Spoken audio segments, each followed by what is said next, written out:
हाय, इस पार्ट में हम डिस्कस करते हैं फ्रेम ऑफ रेफरेंस को।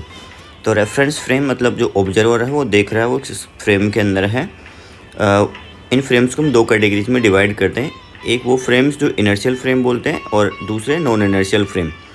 इनर्शियल फ्रेम कौन से हैं? वो फ्रेम्स जो रेस्ट में होंगे या फिर कॉन्स्टेंट वेलोसिटी से मूव कर रहे होंगे।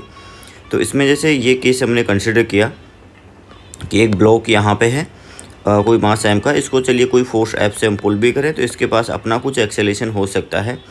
बट जो ऑब्जर्वर इसको देख रहा है अगर वो ग्राउंड पे है, ग्राउंड को हम रेस्ट में ही कंसिडर करते हैं। इन दैट केस ये फ्रेम जो है ऐसा फ्रेम के अंदर है जो रेस्ट में है। ये रेस्ट में मतलब वो कैसा फ्रेम रहेगा? अपना इनर्शियल फ्रेम रहेगा। तो यहाँ से इसकी मोशन को ये देखेगा और कंसिडर करेगा कि फोर्स एफ लग रहा है, उसके अकॉर्डिंग मास एम इंटू कुछ एक्सेलेरेशन ऐसा होना चाहिए।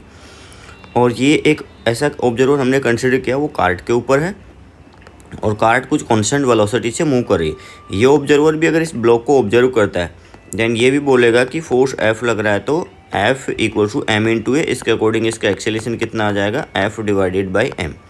तो ये बेसिकली इनर्शियल फ्रेम से हमें Newton second law F equal to M A apply करने में कोई इशू नहीं होता। अभी तक चैप्टर में हम अप्लाई करते आते हैं। लेकिन अगर नॉन इनर्शियल फ्रेम से देखेंगे तो उसमें एक प्रॉब्लम क्रिएट होती है। तो वो प्रॉब्लम आगे देखते हैं कि कैसे क्रिएट होती है, क्या उसको सॉल्यूशन हो सकता है। तो ये एक्सेलरेटेड फ्रेम अपने पास में जिसमें कि वेलोसिटी कांस्टेंट नहीं है, स्पीड नहीं, वेलोसिटी मतलब डायरेक्शन की भी बात करेंगे। ये अपने पास में अगर ऐसा केस है तो वो नॉन इनर्शियल फ्रेम होगा। जैसे यही कार मान लीजिए कुछ एक्सेलेरेशन से मूव कर रही थी ए नॉट, देन इसकी मोशन को हम ऐसा नहीं बोलते कि F equals to M A. उस केस में प्रॉब्लम क्रिएट हो रही है। तो हम यहाँ पे देखते हैं कि क्या वो प्रॉब्लम्स क्रिएट हो सकती हैं। एकदम ध्यान रखिए कोई भी जो फ्रेम जैसे हमने यहाँ पे रेस्ट में कंसिडर किया तो कोई भी फ्रेम एब्सोल्युटली रेस्ट में नहीं, हम ग्राउंड मतलब अर्थ को लेकर चल रहे हैं। आउटर स्पेस से देखेंगे तो अर्थ भी सन के अराउंड मूव कर रही है। सर्कुलर इलेप्टिकल पाथ अगर कंसिडर करें तो कुछ फोर्स वहाँ पे लग रहा है, प्लस स्पिन कर रहा है तो वो हम सेंट्रीफ्यूगल फोर्स भी कंसिडर कर सकते हैं। बट स्टिल अर्थ को हम अपने स्कोप में इनर्शियल फ्रेम ही मान के चल रहे हैं। तो कोई भी फ्रेम वैसे देखे तो स्पेस के अंदर कोई भी फ्रेम जो है वो एब्सोल्युटली रेस्ट में नहीं है, कोई ना कोई उस पर फोर्स लग ही रहा है, किसी न किसी टाइप का कोई एक्सेलेरेशन होगा उस पर।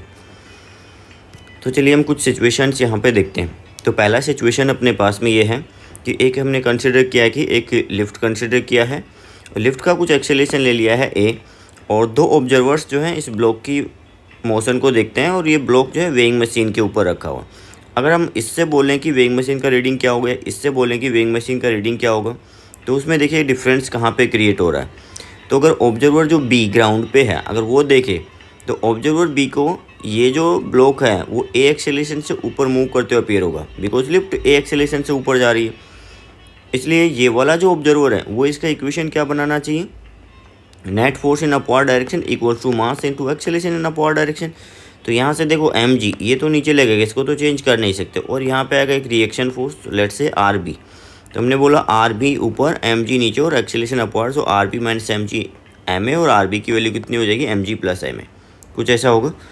अगर यही बात ऑब्जर्वर ए से पूछा जाए कि ऑब्जर्वर ए के लिए इसकी रीडिंग क्या होगी, तो ऑब्जर्वर ए तो लिफ्ट के अंदर है और ब्लॉक को जो है वो इसको एक्सेलरेटेड नहीं, इसको तो रेस्ट में अपीयर होगा।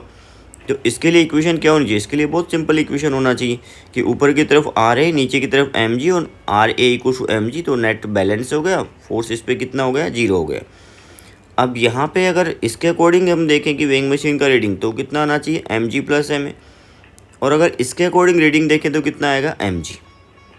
अब यहाँ पे देखिएगा वेइंग मशीन को तो नहीं पता कि उसको कौन देख रहा है, तो वेइंग मशीन तो रीडिंग जो देना है वही देगी, और एक्चुअल जो ऑब्जर्वेशन है कि वेइंग मशीन ये वाली रीडिंग देती है। तो यहाँ पे कोई ना कुछ इश्यू है अपने पास में। देखिएगा ये बैलेंस हो सकता है अपने पास में अगर इसमें एक डाउनवर्ड डायरेक्शन में फोर्स अप्लाई कर दें एम ए। चलो कुछ सिचुएशंस और देखते हैं, हम एक दो केस और देखते हैं, देन हम आते हैं इस पॉइंट पे। फिर हम देखिएगा यहाँ पे देखते हैं कि एक ये वाला केस देखते हैं। एक ट्रक अपने पास में यहाँ पे मूव कर रहा है, चलिए कुछ एक्सेलेरेशन से मूव कर रहा है। दो ऑब्जर्वर फिर से हैं, एक O2 यहाँ पे और एक O1। O1 को मान लीजिए किसी तरीके से एक चेयर पे फिक्स कर दिया गया, चेयर इस ट्रक के अंदर वेल्डेड है और उस चेयर पे ये पर्सन को फिक्स कर दिया गया है कि ये मूव नहीं करेगा। अब यहाँ पे इस ब्लॉक की मोशन को O1 O2 देखते हैं और बेसिकली कंडीशन यहाँ पे कि किसी टाइप का कोई फ्रिक्शन नहीं है, किसी टाइप का फ्रिक्शन नहीं है। ऑब्जर्वेशंस ये हैं कि ट्रक जो है आगे चला जाता है और ये ब्लॉक जो है ऐसे कैसे नीचे गिर जाएगा। जैसे यहाँ पे कंसिडर कर ट्रक आगे गया बिकॉज इस पर कोई फोर्स लग ही नहीं रहा है, अगर ग्राउंड फ्रेम से देख रहे हैं तो फ्रिक्शन भी नहीं आ सकता, फ्रिक्शनलेस सरफेस हमने ले लिया। तो अगर ये इसको ऑब्जर्व करेगा तो ये किस तरीके से ऑब्जर्व करेगा कि लॉ ऑफ इनर्शिया की हेल्प से एक्सप्लेन कर देगा कि ये रेस्ट में था और इस पर कोई फोर्स नहीं है तो रेस्ट में ही रहेगा, तो सीधा ट्रक आगे निकल जाएगा और ये नीचे गिर जाएगा, ऐसा कुछ केस रहेगा। तो ये ग्राउंड फ्रेम वाले ने देखा, उसको एक्सप्लेन कर दिया, कोई प्रॉब्लम नहीं है। बट जब ट्रक आगे निकल रहा है और ये अपनी जगह पे ही है, इसका मतलब इस पर्सन और ट्रक के बीच इसका ब्लॉक के बीच का जो गैप है वो इंक्रीज हो रहा है। और अगर इनका गैप इंक्रीज हो रहा है इसका, और वो इंक्रीज किस रेट से ये ऑब्जर्व किया जाता है इसके कि हाफ AT स्क्वायर कुछ इस टाइप से इंक्रीज हो रहा है। तो कोई ना कोई तो फोर्स होना चाहिए था। अगर ये पहले रेस्ट में था फिर ट्रक जब एक्सीलेट हुआ तो ये देख रहे हैं कि ये गैप जो इंक्रीज हो रहा है, तो रेस्ट से बॉडी अगर दूर जा रही है तो एक्सेलेरेशन तो रहा होगा, तभी वेलोसिटी गेन करेगा। तो फिर ये किस टाइप से इसको मोशन को एक्सप्लेन करेगा। तो ये अगेन यहाँ पे कॉन्ट्राडिक्शन आ रहा है कि दोनों एक बात को एग्री नहीं कर रहे, दोनों उसको एक्सप्लेन नहीं कर पा रहे हैं। एक और एग्जांपल हम देखते हैं, यहाँ पे देखिएगा। एक मान लीजिए अपने पास में पेंडुलम है और ये कार्ट है, दो ऑब्जर्वर लेते हैं, एक O1 है एक O2 है।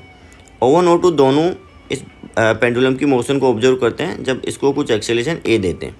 तो जैसे इसको कुछ एक्सेलेरेशन A देते हैं, ऑब्जर्वेशन ये है कि ये कुछ एंगल पे टिल्ट हो जाती है, यहाँ पे थीटा। तो ये थीटा एंगल पे टिल्ट हो जाती है फॉर ऑब्जर्वर एट ग्राउंड। अगर ग्राउंड वाले को देखें तो क्या होगा, अब ग्राउंड वाला देखेगा तो जैसे ये ऐसे टिल्ट हो गया और उसके बाद में ये फिक्स हो गया, नया इक्विलिब्रियम अटेन कर लिया, और जब कार्ट मूव करे तो उसके अकॉर्डिंग ये भी मूव कर रहा है। तो ये जब इसका फ्री बॉडी डायग्राम बनाएगा तो यहाँ पे कितना होगा, A सम एक्सेलरेशन, ऊपर की तरफ ये जैसे टेंशन T स्ट्रिंग में, नीचे mg, T के कंपोनेंट कर सकते हैं हम T कोस थीटा और T साइन थीटा। ये जो O2 ग्राउंड पे ऑब्जर्वर है वो इसको किस तरीके से एक्सप्लेन करेगा, वो बोलेगा कि T कोस थीटा इसके वेट को बैलेंस कर गया, और T साइन थीटा वो किसके इक्वल होगा, क्योंकि उसको तो एक्सेलेरेशन में अपीयर हो रहा है ट्रॉली के साथ में, ये कार्ट के साथ में, ये पेंडुलम जो ऐसे टिल्ट होकर मूव कर रहा है तो उसके अकॉर्डिंग एक्सेलेरेशन है। So T sine theta will be equal to ma। लेकिन अगर O1 देखे तो O1 जो कार्ट के अंदर है उसको तो यहाँ पे जैसे O1 है अभी फिक्स हो गया, ये कार्ट के अंदर इसको तो किसी टाइप का मोशन अपीयर नहीं हो रहा। O2 को तो क्या था, जैसे कार्ट जाएगी वैसे पेंडुलम भी आगे जाएगा। तो ये अगर इस चीज़ को एक्सप्लेन करना चाहेगा तो कैसे करेगा, फिर से कंसिडर किया कि स्ट्रिंग में टेंशन T होगा, इधर T कोस थीटा, इधर ये T का कंपोनेंट T साइन थीटा और mg। अगेन वर्टिकल डायरेक्शन में बैलेंस कर देगा, कोई प्रॉब्लम नहीं है, T cos theta equal to mg। लेकिन प्रॉब्लम आ गई T साइन थीटा, वो किसके इक्वल होगा, T साइन थीटा दूसरा टर्म इधर जब इक्वेट करना है तो किसी के इक्वल करेगा, वो है ही नहीं टर्म अपने पास। यहाँ पे देखें ऐसे सिचुएशंस के अंदर इन केसेज में हम एक एडिशनल फोर्स अप्लाई करते हैं, और वो फोर्स अगर अप्लाई करते हैं तो यहाँ पे देखो, अगर मान लीजिए मैं एक फोर्स इधर लगा दूँ, जैसे इसमें ये T साइन थीटा ma बना था और यहाँ पे T साइन थीटा क्या है, अनबैलेंस है। अगर इसको भी मैं ma के इक्वल बैलेंस करूँ तो क्या करना पड़ेगा, क्योंकि इसको तो रेस्ट में अपीयर हो रहा है तो ma इधर लगाना पड़ेगा, ma इस डायरेक्शन में लगाना पड़ेगा, तभी T साइन थीटा ma से बैलेंस हो पाएगा। इधर नहीं, क्योंकि उसको मोशन में नहीं अपीयर हो, उसके लिए तो इक्विलिब्रियम है। तो ये इधर जो T साइन थीटा लग रहा है उसको ये वाली टर्म ma इधर की तरफ चाहिए। वापस पीछे ये देखिएगा, इसमें भी क्या चाहिए, ये जब इसकी मोशन को देख रहा है और वो देख रहा है कि ये जो ब्लॉक है वो A एक्सेलेरेशन से पीछे जा रहा है, ये वाला ऑब्जर्वर O1 जो कि इसके मोशन को एक्सप्लेन नहीं कर पा रहा था कि पीछे क्यों जा रहा है, अगर उसमें भी हम ऐसा कंसिडर कर ले कि इसमें पीछे की तरफ एक्सेलेरेशन A है तो वो चीज़ एक्सप्लेन हो जाती है। और ऐसे ही अपने पास यहाँ पे था कि इसमें भी देखिएगा, इसका तो mg plus ma reaction force बना था और इसका कितना बना था mg।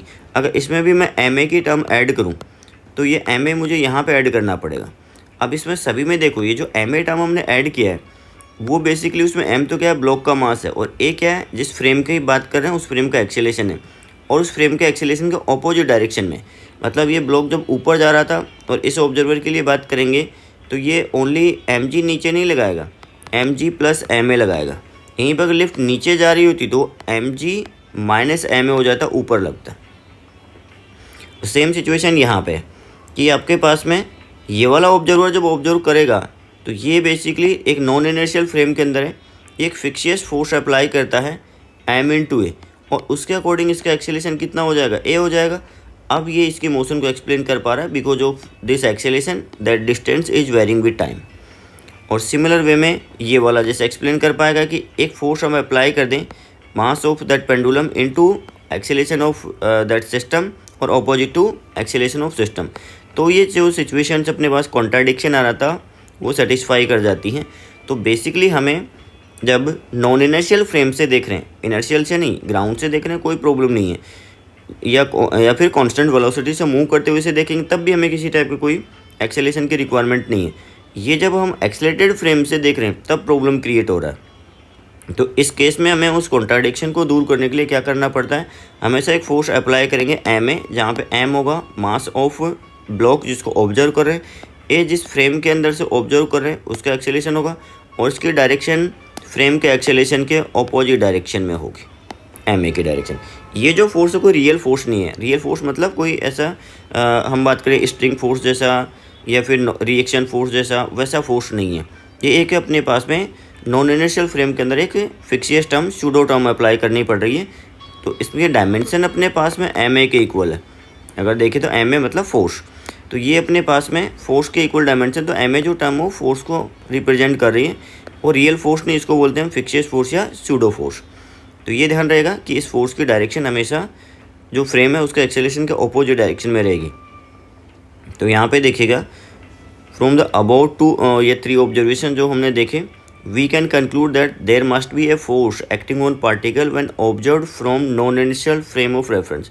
This force acts opposite to the acceleration of non inertial frame and has magnitude equal to product of mass of particle and acceleration of non-inertial frame of reference. This force is known as pseudo force या फिक्सियस force. जैसे ये अपने एक lift का example यहाँ पे लिया, फिर से एक बॉय यहाँ पे, एक बॉय यहाँ पे, ये ए और ये बी, ये इस बॉक्स की मोशन को देखेगा।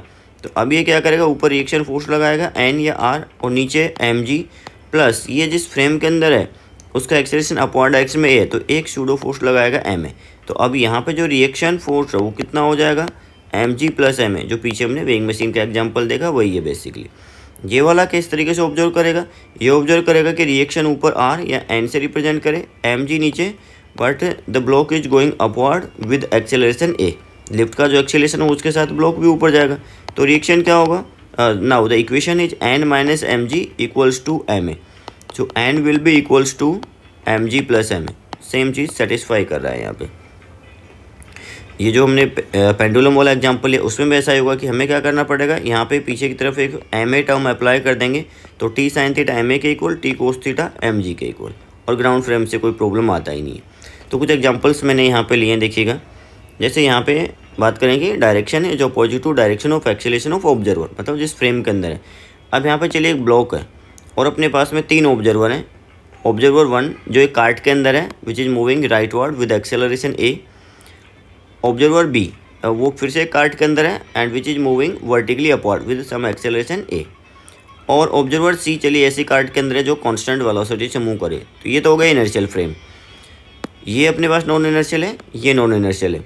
तो अगर ए बी सी अगर इसका ब्लॉक का फ्री बॉडी डायग्राम बनाएंगे तो किस तरीके से अप्लाई करेंगे, तो ए देखिएगा कुछ एक्सेलरेटेड फ्रेम है, तो ये सूडो फोर्स लगाना पड़ेगा इसको, इसकी मोशन को ऑब्जर्व करिए। ये डायरेक्ट ऐसे नहीं बोल सकता कि A equals to F divided by M, ऐसा नहीं होगा। तो यहाँ से देखिए फॉर ऑब्जर्वर ए, यहाँ से एफ होगा, ये फोर्स जो लग रहा है, नीचे से रिएक्शन फोर्स, नीचे से एम जी, और ये कितना हो जाएगा एम ए, कुछ ऐसा हो जाएगा। तो ये देखिएगा बैलेंस करना यहाँ पे। अब इसके अकॉर्डिंग जो है इसका एक्सेलरेशन कितना होगा, ए डैश, वो हो जाएगा F minus M A divided by M, ये एक्सेलरेशन आएगा। इसके लिए अगर देखेंगे तो क्या होगा, ये डाउनवर्ड डायरेक्शन में लगाएगा, एम जी लग रहा है, रिएक्शन लग रहा है, प्लस लग रहा है एम ए, और एक फोर्स इधर की तरफ एफ ये वाला लग रहा है। तो यहाँ पे अब इस डायरेक्शन में अगर एक्सेलरेशन की बात करेंगे तो इस बार यही रहेगा, ए डैश चलिए एफ डिवाइडेड बाई एम ही रहेगा, बिकॉज ये जो सूडो फोर्स लगा वो तो वर्टिकल डायरेक्शन में लग गया। और अगर रिएक्शन की बात करेंगे तो M G plus M A हो जाएगा। और सी ऑब्जर्वर के लिए ये ऑब्जर्वर कांस्टेंट वेलोसिटी से मूव कर रहा है, इनर्शियल फ्रेम है, किसी टाइप का कोई फिक्सियस टर्म की रिक्वायरमेंट नहीं है, तो सिंपल एफ लग रहा है, आर लग रहा है, एम जी लग रहा है, यही फोर्सेज लग रहा है। क्लियर है। तो कुछ और एग्जांपल्स देखते हैं। आइए, जैसे ये अपने पास में इसी में बोला जाए कि एंगल कितना बनाएगा, तो अपने को बोला गया कि find angle made by the string with vertical when car starts moving with constant acceleration A. जब ये कार जो है कांस्टेंट एक्सेलरेशन ए से हॉरिजॉन्टल ग्राउंड पे चलना स्टार्ट करती है तो पेंडुलम कितना एंगल बनाएगा वो कैलकुलेट करना अपने को। यहाँ पे देखिएगा, अगर हम मतलब ऐसा नहीं कि प्रॉब्लम को कंपलसरी है कि सूडो से सॉल्व करना, विदाउट सूडो भी सॉल्व कर सकते हैं। बट अभी हम प्रैक्टिस करते हैं सूडो फोर्स से। तो अगर सूडो फोर्स से अगर देखेंगे तो कितना हो जाएगा, इधर की सूडो फोर्स मतलब ऑब्जर्वर कहाँ बिठा दिया आपने, अंदर बिठा दिया। तो अगर इसका एक्सेलरेशन ए होगा तो अब ये एक फोर्स अप्लाई करेगा इस पे एम ए, तो यहाँ पे फोर्स कितना लग जाएगा एम ए। ये कितना है अपने पास में एम जी वेट लगेगा ही, और स्ट्रिंग का टेंशन टी, ये एंगल थीटा, ये भी थीटा होगा, टी का component T cos theta, T का कंपोनेंट टी साइन थीटा। तो ये वाला जो ऑब्जर्वर जो हमने इसके अंदर बिठा रखा है सूडो फोर्स जिसके लिए अप्लाई किया है, वो इक्वेशन क्या बोलेगा, T sine theta M A के equal, T sine theta M A के इक्वल। और इसके लिए तो इक्विलिब्रियम में आ जाएगा ये जैसे ही कुछ एंगल अटेन करने के बाद में, और T cos theta M G के इक्वल। दोनों इक्वेशंस को डिवाइड कर देंगे, theta tan inverse A by G. Equation उल्टे भी आते हैं कि पहले से एंगल गिवन हो और फिर बोला जाए कि एक्सेलरेशन कितना होगा, so that acceleration is A equals to G into tan theta, अगर एक्सेलरेशन की बात की जाए तो। अब मैं बात कर रहा था कि यहाँ पे कंपलसरी नहीं है कि आप इसको ग्राउंड फ्रेम से मतलब सूडो फोर्स अप्लाई करो। अगर सूडो फोर्स नहीं अप्लाई करते हो तो भी हम सोल्व कर सकते हैं कि चलिए इसका एक्सेलरेशन ए है, ये अपने पास में पेंडुलम रहा, और थोड़ी देर पहले हमने बात की थी वो इस वाले ऑब्जर्वर को तो ये मूव करता हुआ अपीयर होगा ना। तो यहाँ पे जो टेंशन टी लग रहा है, ये एंगल अगर थीटा है देन ये एंगल थीटा होगा। टी का वर्टिकल में कंपोनेंट कितना आ जाएगा, टी कोस थीटा। टी का इधर कंपोनेंट कितना आएगा, टी साइन थीटा, और नीचे अपने पास में एम जी। तो इस वाले ऑब्जर्वर के लिए क्या होगा, वर्टिकल में तो बैलेंस हो गया, सेम इक्वेशन बन के आ जाएगी T cos theta M G. और हॉरिजॉन्टल में जो है टी साइन थीटा, वो किसके इक्वल होगा, मास इंटू एक्सेलरेशन के इक्वल। वो किसके इक्वल होगा, एम इंटू ए के इक्वल। यहाँ से भी अपने बार डिवाइड करेंगे सेकंड में फर्स्ट का, then tan theta will be A by G, और ए इक्वल्स टू कितना हो जाएगा, जी टेन थीटा, ये आ जाएगा। क्लियर है। तो ऐसा ज़रूरी नहीं कि हम सूडो फोर्स से ही सोल्व करें, विदाउट सूडो भी प्रॉब्लम सॉल्व हो जाती है, बट अभी हम प्रैक्टिस करेंगे सूडो से। नेक्स्ट देखिए, ये काफ़ी अच्छा क्वेश्चन है यहाँ पे। A cart of mass m is placed on a smooth horizontal surface, ये सरफेस हॉरिजॉन्टल सरफेस पे रखा हुआ है, और pendulum of mass M release. अब इसमें पेंडुलम पहले से वर्टिकल नहीं है, ये पेंडुलम जो है कुछ एंगल पे यहाँ पे जैसे 45 डिग्री पे, और यहाँ से रिलीज किया उसको। यहाँ से रिलीज करने के बाद पूछा गया अपने को मल्टीपल करेक्ट ऑप्शन से यहाँ पे, velocity of cart just after release zero, हाँ वो सही है, कोई फोर्स नहीं है, फोर्स तो है बेसिकली, यहाँ पे फोर्स आ जाएगा, but T equal to zero पे अगर कैलकुलेशन करेंगे V equal to U plus A T, initial zero है, एक्सेलेशन भी आ जाएगा, वो देखते हैं। तो टाइम जीरो पे अगर एक्सेलेशन है तब भी टाइम जीरो पे वेलोसिटी कितनी होगी, जीरो रहेगी। तो जस्ट आफ्टर मतलब टाइम जीरो पे ही करना है। Acceleration of cart just after release G by three, चलिए देखते हैं कितना आता है।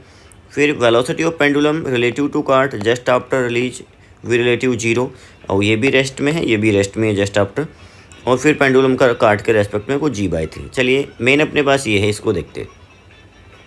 तो यहाँ पे हमने कंसिडर किया है,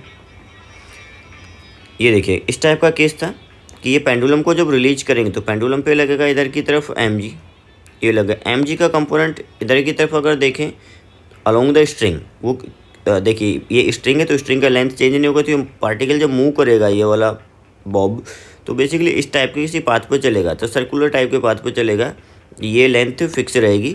यहाँ पे देखिएगा तो इस डायरेक्शन में किसी टाइप का मोशन नहीं होता, इस डायरेक्शन में तो फोर्स बैलेंस होना चाहिए।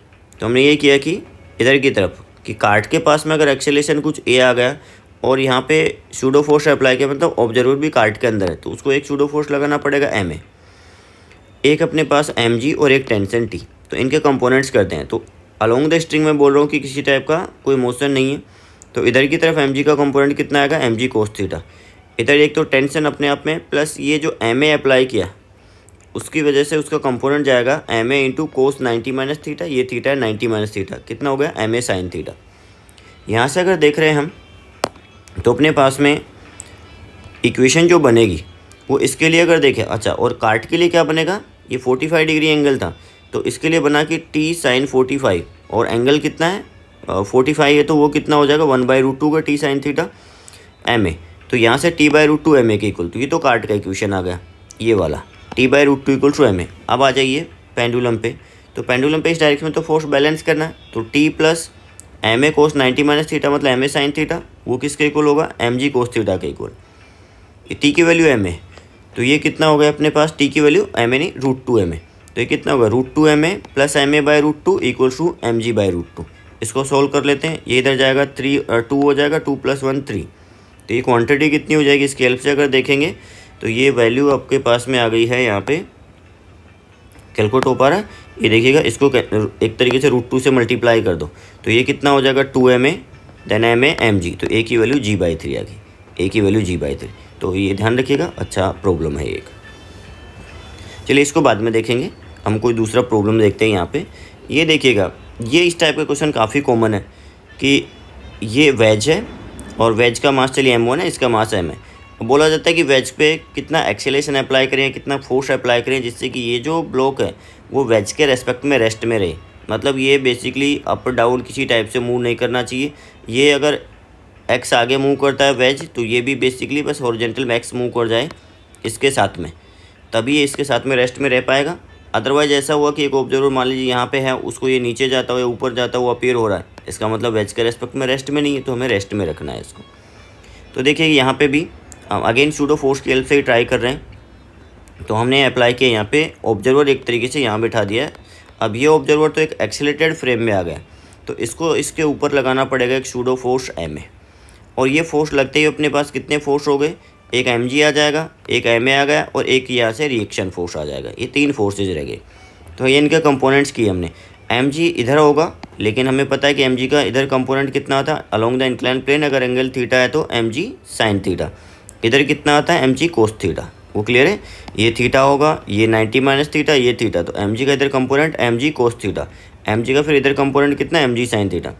ma के भी कंपोनेंट कर लेते हैं, ये ma में देखिए ये एंगल थीटा है तो ये थीटा, ma का कोस थीटा कंपोनेंट, ma का साइन थीटा कंपोनेंट। अब देखो यहाँ पे इस डायरेक्शन में किसी टाइप का कोई मोशन नहीं हो रहा, और वैसे भी ये ऑब्जर्वर जो है इसको तो ये ब्लॉक जो है रेस्ट में अपीयर हो रहा है, वेज के रेस्पेक्ट में रेस्ट में, तो इधर भी फोर्स बैलेंस होना चाहिए, इधर भी फोर्स बैलेंस होना चाहिए। तो हमने यहाँ पे बोला कि अगर वो स्लाइड नहीं कर रहा है तो mg साइन थीटा तो स्लाइड करवाएगा, वो किससे बैलेंस हो जाए, ma कोस थीटा से। तो a इक्वल कितना आ गया mg sine theta equal to ma cos theta. Now a equal to कितना हो गया g tan थीटा।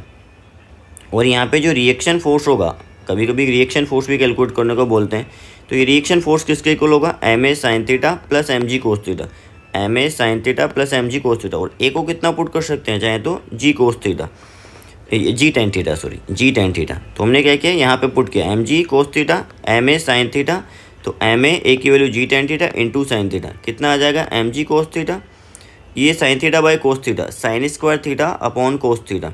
तो यहाँ से जो रिएक्शन फोर्स है ये देखिएगा, एलसीएम लेते हो तो कोस स्क्वायर थीटा हो जाएगा, mg cos square theta plus mg sign square theta और डिवाइडेड बाय कोस थीटा। तो mg बाई कोस थीटा वो कितना हो जाएगा mg सेक थीटा। तो रिएक्शन फोर्स की वैल्यू कितनी हो गई, जो पहले होनी चाहिए थी mg कोस थीटा बन रहा था अगर ये रेस्ट में होता सिस्टम तो रिएक्शन फोर्स, बट अब कितना बन रहा है mg बाई कोस थीटा बन रहा है। अगर ग्राउंड के साथ में देखें reaction between ground and wedge, ground और वेज के बीच में देखेंगे तो अब क्या हुआ, ये रिएक्शन अपने पास जो आ रहा है ये तो किस पे अप्लाई किया, वेज ने ब्लॉक पे लगाया, तो ब्लॉक पे वेज पे इतना ही अप्लाई करेगा, और एक इसका अपना वेट रहेगा और इसका वर्टिकल कंपोनेंट। तो रिएक्शन जो R1 होगा उसमें एक तो m1g आएगा प्लस इस वाले r का कंपोनेंट आ जाएगा r कोस थीटा। तो m1g प्लस वो कितना निकल के आया mg into sec theta mg by cos theta. तो mg बाई कोस थीटा और साथ में ये कोस थीटा जैसे मल्टीप्लाई किया कैंसिल होगा, वो r कितना होगा m1g प्लस mg।